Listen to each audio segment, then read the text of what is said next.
So I'm charging the Tesla now for 3 hours, since 4 hours. Since 5 o'clock we are charging the Tesla now. We are at 50% state of charge of the battery. Well, of our battery, not the car's battery. And 12 millivolt difference across all the cells with such a high load. We are pulling 17, almost 1800 watts from the battery, 35 amps. And the cells are still in line to each other. So obviously my top balancing has worked now, and the pack is now equalized and balanced. Got 55, 52, 61, 49. Yeah, that's good. I'll just keep charging for another 2 hours until I go to bed. So we are now down to 36% as per the Victron Smart Shunt. Still pulling 34 amps from the battery, and the balancing looks really good. So we've got 13 millivolt difference here, 12 across all the cells. Yeah, well, I've got big hope that everything works out after my crazy balancing yesterday. This is not a full capacity test or something at all. It is just to see if we have any issues with the cells once they get lower.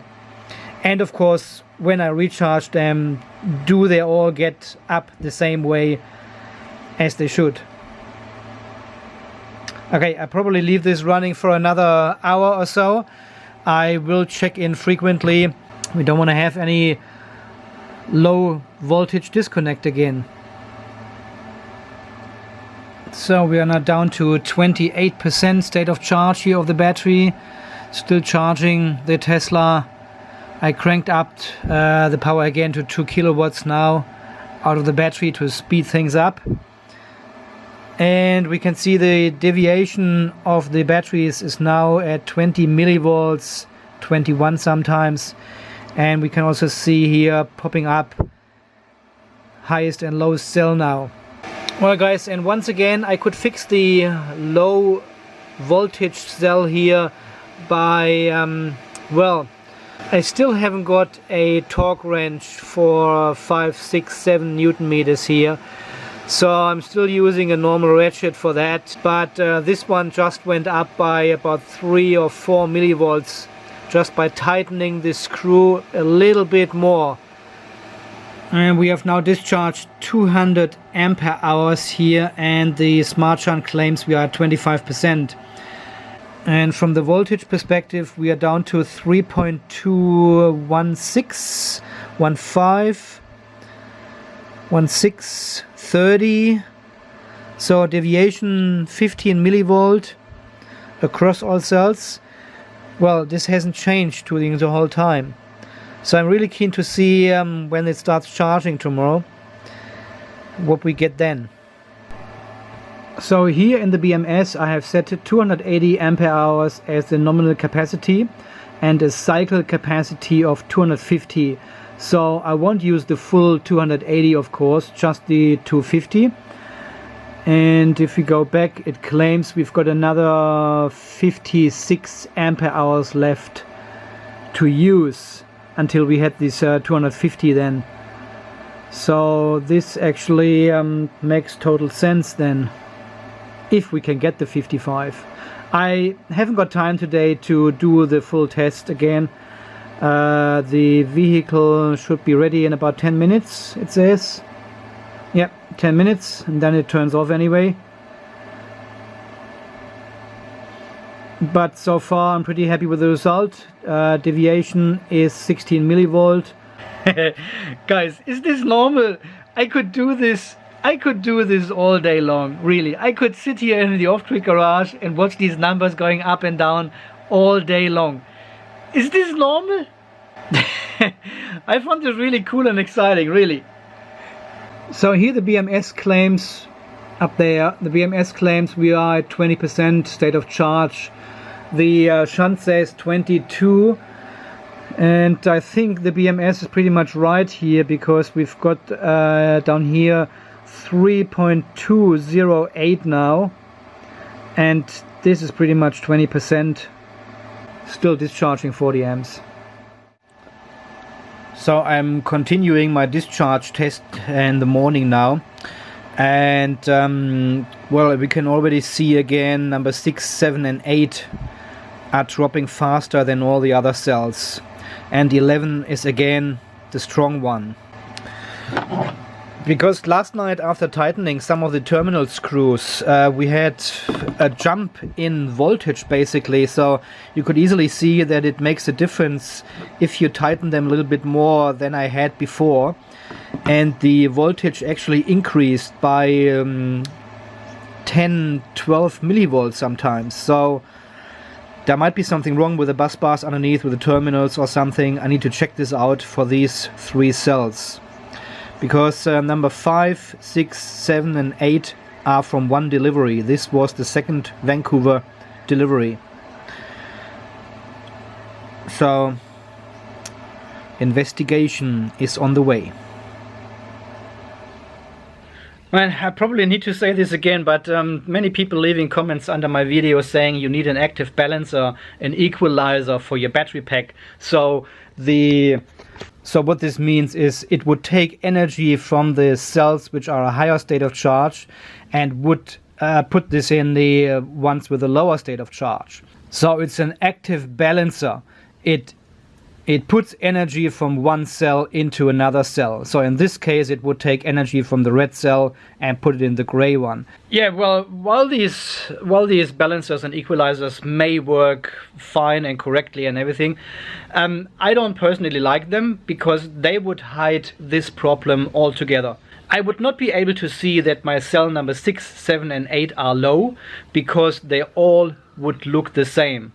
You cannot identify a low state of charge battery in your pack or a high state of charge battery in your pack. It's just not possible. Because the equalizer, the balancer, will balance your cells all the time. It keeps them on the same state of charge all the time. Of course, this is a desired outcome of your whole battery, but at the beginning, in the stage I am in at the moment, I don't want this. I want to identify which cells are not working and why. And that's why I will never put a balancer or an equalizer into my battery bank. I think these devices are just for maintenance. You know, once the battery is in duty and it gets out of balance or something, you can use a balancer to put this back in balance, maybe once every 6 months or so, or once a year. But this is just a maintenance procedure. This should not occur on a daily basis. If this happens on a daily basis, there is something wrong with your battery pack. Some of your cells are not as strong as others and they need to be replaced potentially. And that's what I'm looking into at the moment. So, and we have now identified number 6, 7 and 8 here as the weak point of my battery pack here. And I need to investigate why this is and if it's just the bus bars and terminal connections, or are they really that low. So that's why I won't install a balancer or equalizer.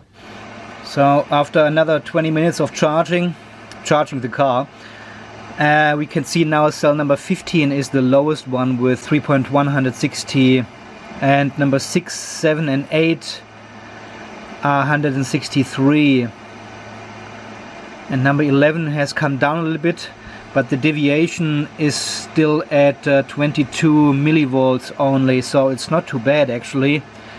And the shunt claims we are down to 13% now capacity. I will give it another 10-15 minutes or so before I turn off. I don't want to push them down too far today because I won't be here this morning, and I just keep recharging from solar then during the day.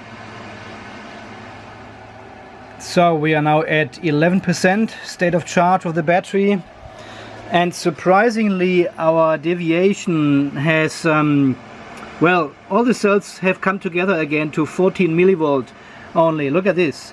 Nothing red or gray anymore. They're all in the same ballpark now.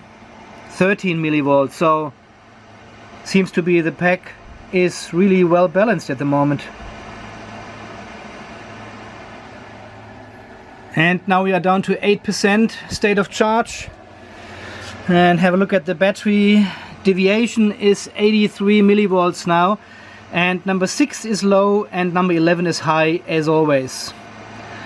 So it's 85 millivolt, but we are really low with the state of charge of the battery now. 3.15 around. So I will turn off the battery now and recharge it. I said it before, I know. You always keep pushing, right? A little bit more, a little bit longer. But so far it doesn't look too bad. I'm not sure if this one is really going down quickly now. I probably let the battery recharge a bit over the day and then we do another test tonight and see if this one really goes low again. It's not... Well, is it dropping fast? 68.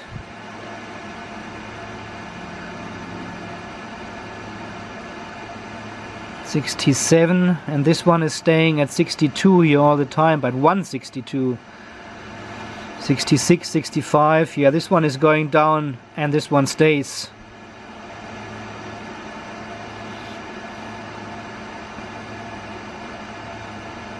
Okay, this one is reaching now 3 volts and then I will stop charging the vehicle. Okay, so just looking at number 6 now. What I will do is, number 6 is here. I will just loosen the screws a tiny bit and then tighten them again. I had some very good results before. Okay, I'm just doing it right now. Okay, it's loose now and I'm tightening it again and see if the voltage comes up again. No, it doesn't. Okay, I try the positive. Okay, it's loose and tighten it again.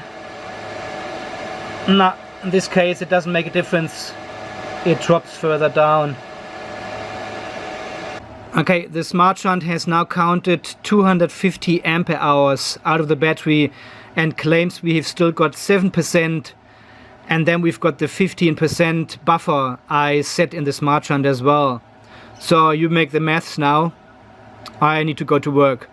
Okay, I'll turn off the charging now. We have reached 3029. And the highest cell has now switched to number 5. Okay, stop charging. And have another look. So they should all bounce back now. Voltage is increasing. I think it's already charging a little bit. Oh yeah, 140 watt from the solar, 150. Okay. Let the battery recharge as much as possible today and we will have another look tonight. As I said last night, I could do this all day long. So I just came home from work after a long day and let's have a look at the history. So almost 6 kilowatt hours I have harvested today. And 1.45 was the maximum wattage we had from the solar panel. This is insane. It is insane. If we click on here, we can see we spent 12 hours and 37 minutes on 100% bulk. No time on absorption and no time on float, of course. 6 kilowatt hours. This is from a 1.2 kilowatt system, right? Okay, status. Well, we are still charging quite a little bit. And let's have a look at the BMS. Wow. The BMS actually doesn't show you any currents if it's lower than 2 amps. A bit annoying because the smart shunt goes down to 0.1 amp. So it will still show you that we are charging or discharging with 220 milliamps. But this one has a threshold of 2 amps, which cannot be adjusted apparently. Well, anyway. So we will have a look at the battery voltages. So we've got a deviation of 11 millivolt only. Look how it has bounced back. 11 millivolt after charging a whole day long. And this is how it looks like. See, we are at 3.29 volts. And you know, with these lithium iron phosphate batteries, the magic happens between 3.3 and 3.2 volts. This is where all the capacity sits. And just looking at the voltage here now, you could actually say, well, it's almost at 3.3, so we are close to 80-90% charged, right? Well, again, as I said in one of my last videos, the voltage tells you only a portion of what you need to know about these batteries. You can see here we've got 80 ampere hours remaining. That's what we have charged into the battery today, from like 50-ish this morning. And the battery, or the battery cells, they will stay on 3.3 volt now for a long time. I bet when I come home tomorrow afternoon, there won't be much difference to these voltages here, because this is now already absorption phase for the batteries. You know, they will stay at 3.3 volts around and absorb the energy, And once they are saturated, the voltage will go up to 3.4, 3.5, and eventually 3.6. But this one will take a long time now. And this is so confusing for people to understand sometimes, even for me. No, I shouldn't say people, because I'm one of these people. And this is so different to any other chemistry I've worked with before, because the voltage always told you how full your battery is. You know, with these ones, no. You need to look at the amps as well, and the saturation. Here, look at this. Cell number 15, 3.217. And look how it's changing. 13, 17, 14. It's jumping up and down, while all the other ones staying relatively constant. But this one is jumping up and down. So I think we've got a bad connection here on cell number 15. Okay, let me try to adjust this a little bit with my unisolated spanner. Now it is isolated. And just so a little bit loose, and then on again. Look at this. It jumped to 42 now. I just turned this screw a little bit anti-clockwise and then tightened it again, and voltage stable now at 324. Look at this shit. I've got a big problem here with all my connections, I think. Tomorrow night is the night we're taking all the bus bars off and polishing all the terminals then. There's no other way to fix all this shit here. There's always one cell going up and down, and next time it's a different one, you know, and you have to do the same. You just loosen this one a little bit and then tighten it again the same way, and it's fixed. The voltage rises again and stays stable. Look at this, 3.241, and before it was like jumping around below the 20s.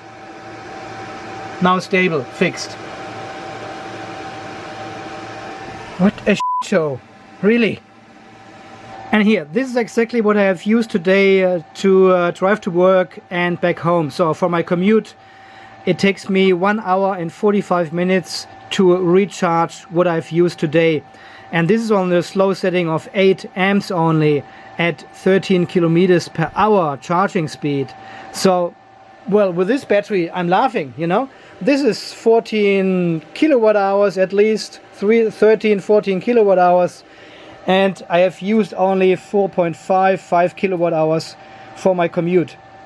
So this works perfect. And I've still got so much energy in the battery here for running the pump and doing all my workbench testing stuff here.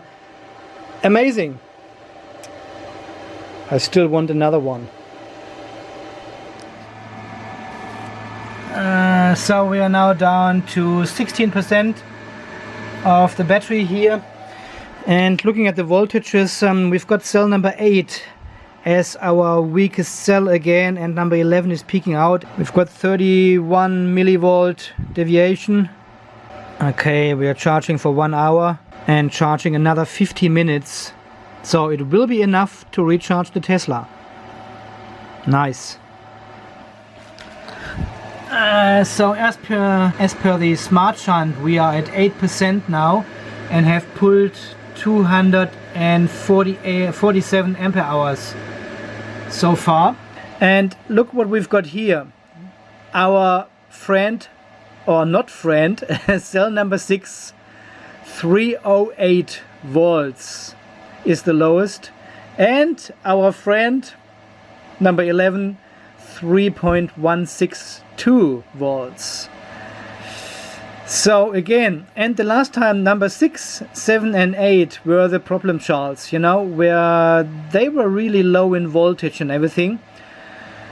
But this time it's only number 6 and number 8, while number 7 is still on 3.107.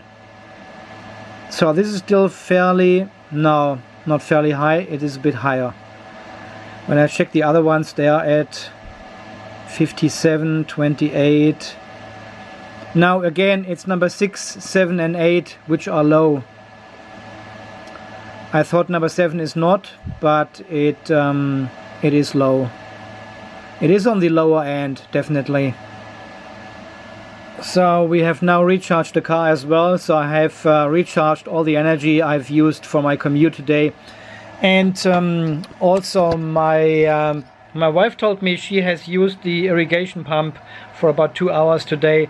So this is another 700, 800 watts. Constantly drawn from the battery for 2 hours. Plus recharging the car.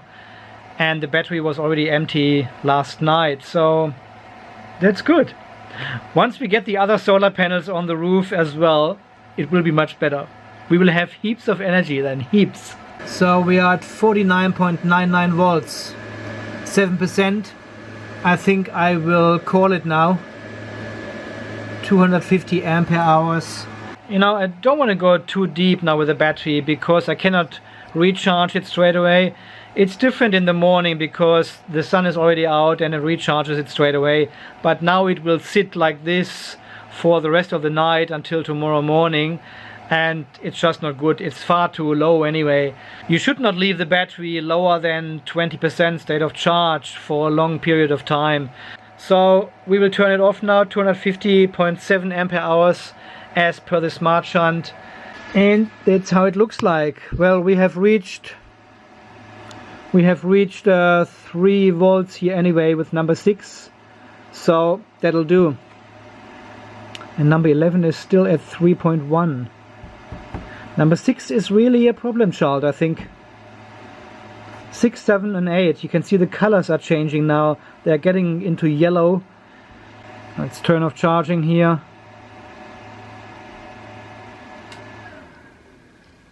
And go back in, and we should see the voltage is bouncing back now. 154 millivolt deviation now. That's quite a lot. That is a lot. Well guys, this is still not the full capacity test, of course, of the battery here. This is just me mucking around with it, and you could see the battery was only recharged to 29% when I came home, and then I charged the car straight away from it. I just wanted to see if number 6, 7 and 8 are the lowest cells again, and well, they are. So once the proper capacity tester arrives here, which also shows us the graph of charging and discharging curve, we will probably test all of the battery cells just to see if we have some rotten eggs in here, you know. Well, and even it is very tempting now to just recharge 6, 7 and 8 just a little bit. I'm not going to do this. I leave the battery as it is now. I want to see when it's fully charged again what these cells are doing. Well, it is very tempting, hey? To inject some energy into these 3 cells. Just to bring them up to the same level again. No, I'm not going to do this. No. Resist, Andy, resist. Don't touch the battery anymore. It will be fine. It will be good. It's now 11:15 in the night. Battery is down to 6%, and the voltage has dropped from 50.5 to 50.26 because we are still discharging the battery with 1 amp. We've got different battery charges in here, and the inverter runs as well. So I will turn off the inverter now because there's no benefit of driving the battery further down. We can have a quick look at the voltages here of the battery. of the cells. We can see number 6 is just under 3 volts. Number 7 and number 8 are low as well. So I think these 3 troublemakers here need special attention. Okay, let's turn off the inverter here, so the battery can rest and doesn't discharge any further. Tomorrow morning at shortly before 5 o'clock it starts charging again when the sun is coming out. Are you staying up late in the night as well to say goodnight to your battery? No? No, of course you wouldn't. Silly question. Good night, battery. Have a good sleep.